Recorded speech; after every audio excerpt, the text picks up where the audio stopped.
ಆಡು ಭಾಷೆಯಲ್ಲಿ ಒಂದು ಮಾತನ್ನು ಹೇಳ್ತೇವೆ, ಮಾಡಿದ್ದುಂಡೋ ಮಾರಾಯ ಎಂಬುದಾಗಿ. ಹೌದು, ಇದು ನಿಜ. ನಮ್ಮ ಜೀವಿತದಲ್ಲಿ ಅಂತಹ ಪರಿಸ್ಥಿತಿಗಳನ್ನ ನಾವು ನೋಡ್ತೇವೆ, ಅಂತ ಜನರನ್ನು ನಾವು ಕಾಣ್ತೇವೆ. ಏನು ಮಾಡ್ತೇವೋ ನಾವು ಅದನ್ನ ಉಣ್ತೇವೆ, ನಾವು ಅದನ್ನ ಅನುಭವಿಸ್ತೇವೆ ಅಂತ ಹೇಳಿ.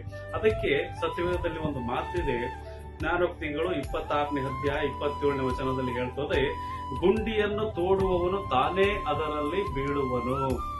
ಅಲ್ಲೆಲೂಯ್ಯ. ಇವತ್ತು ನಾವು ಒಂದು ವೇಳೆ ಒಳ್ಳೆಯದನ್ನ ಮಾಡಿದ್ರೆ ಒಳ್ಳೆಯದು ನಮಗೆ ಹಿಂತಿರುಗ್ತದೆ, ಕೆಟ್ಟದನ್ನ ಮಾಡಿದ್ರೆ ಕೆಟ್ಟದ್ದು ನಮಗೆ ಹಿಂತಿರುಗ್ತದೆ.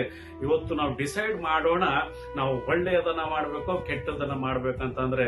ಯಾಕಂದ್ರೆ ನಾವು ವಂಚನೆಯನ್ನ ಮಾಡಿದ್ರೆ, ಇನ್ನೊಬ್ಬರನ್ನ ಬೀಳಿಸುವುದಕ್ಕಾಗಿ ಪ್ರಯತ್ನ ಪಡಿದ್ರೆ, ಇನ್ನೊಬ್ಬರನ್ನ ಮೋಸ ಮಾಡುವುದಕ್ಕೆ ಪ್ರಯತ್ನ ಪಟ್ರೆ, ಇನ್ನೊಬ್ಬರನ್ನ ಕೆಡಿಸುವುದಕ್ಕಾಗಿ ಪ್ರಯತ್ನ ಪಟ್ರೆ, ನಮಗೂ ಆ ಪರಿಸ್ಥಿತಿ ತಪ್ಪದೆ ಬರ್ತದೆ.